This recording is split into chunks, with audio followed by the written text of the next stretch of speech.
Okay, let's go to our third video, no? Now we're gonna read sa ating Luke, no?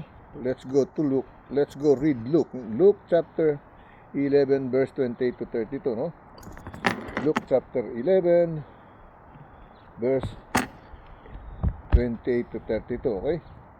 Oh, let me read this first, no? Na hindi na natin nabasa tong lamentation, no? Nakarating na tayo sa Matthew. Nakalimutan natin yung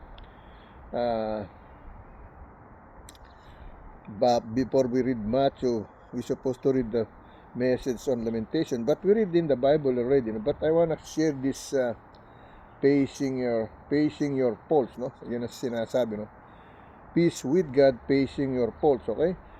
No, so here's the message on lamentation chapter 3. That's what we read, no? Chapter 3. Sandali, no? Bakit ito dito eh? Oh, may lamentation pa pala tayong isa, no?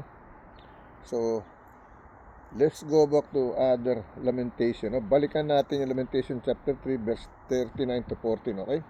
I didn't see this, no? We missed this one, okay? Let me go back in this, okay?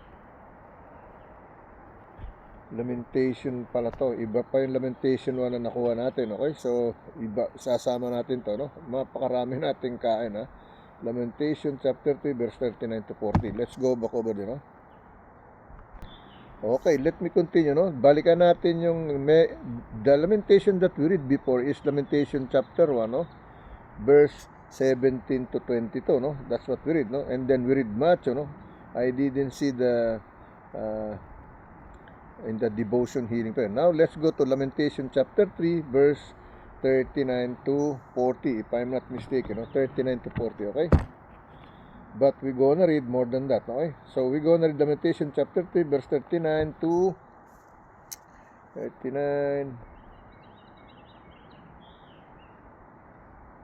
43, okay? Verse 43. Lamentation chapter 3 verse 39 to 43, no? Here is the message, no? Wherefore that a living man complain, no? A man for the punishment of his sin, okay? Verse 40. Let us search and try our ways and turn again to the Lord, no? Verse 41. Let us lift up our hearts with our hands unto God in heaven. So in the heavens, okay? Verse 42. We have transgressed, no? Said, and have rebelled, thou hast not pardoned, okay? Verse 43.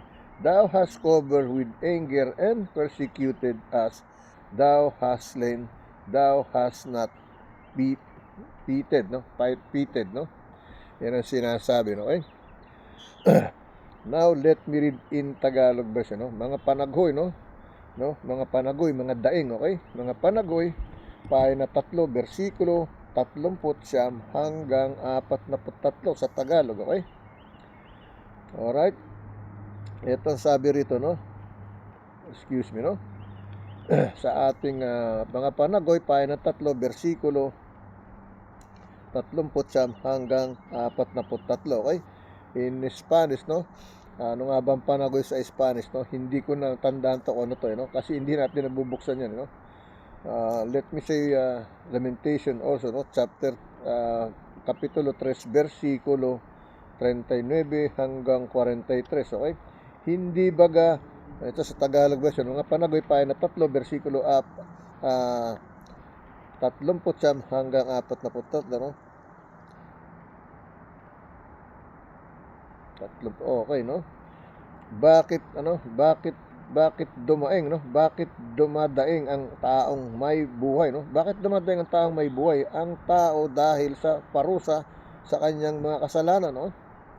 Bakit dumadaing ang taong may buhay, no? Why people alive people, no, is begging, no? Dumadaing, no?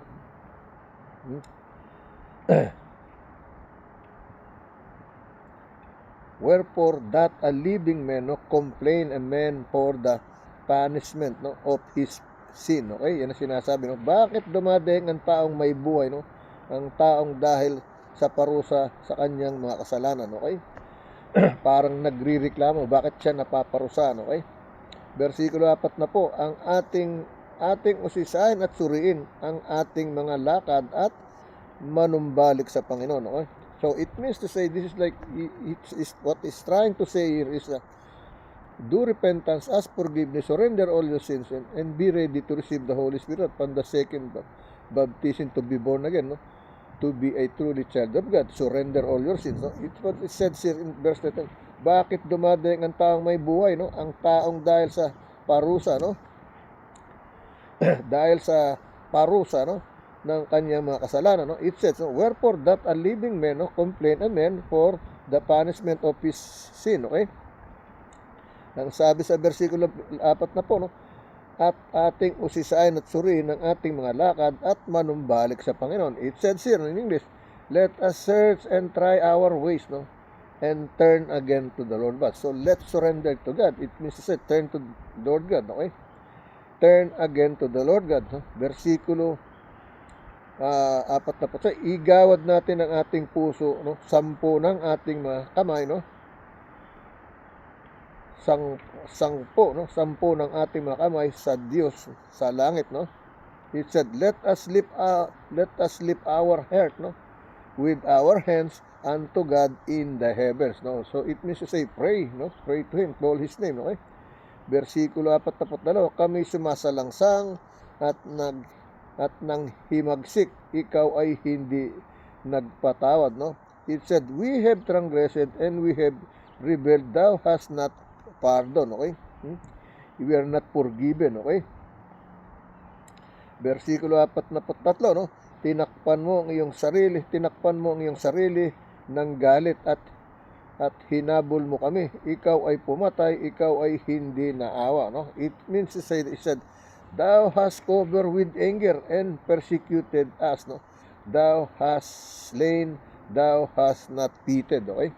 So parang biniblame pa ng Panginoon, okay? It sounds like he is blaming the God, no? Why this and why that, no? Complaining, okay? Tinakpan mo ang iyong sarili ng galit, no? Hinabol mo kami, ikaw ay pumatay, ikaw ay hindi naawa, no? Okay?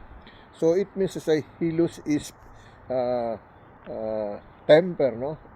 He lose his temper and is still receiving his anger so much, no? That's why it happens, no?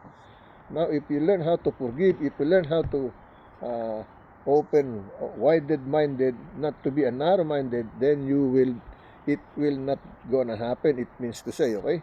But as long as you lose your temper, anger, then it will be happen bad and more than bad that you think, okay? The facing your faults, no? Kaya hinaharap mo yung kasalanan, no? No, peace with God, facing your faults, okay? So, mangyari, pag gumawa ka na over anger ka, no, na lose out of control ka, you will facing your faults, no? That's what the way, no? You could be going to prison or you could be in danger, no? Stab or broken bones or whatever, no? What it's gonna happen is you cannot even say it, no? Facing your faults, okay? Why should we living complain when punished for their sin, okay? Let us examine our ways and test them, and let us return to the Lord God. No? Yan ang binabanggit sa Bible. No? Lamentation chapter 3 verse 39 to 43, that was we read. No? It is not always easy or enjoyable to consider your weaknesses, no? and flaws. No? While some people are ultra critical, no? of themselves, no? For others it's difficult for them to see what they're doing wrong and to deceive how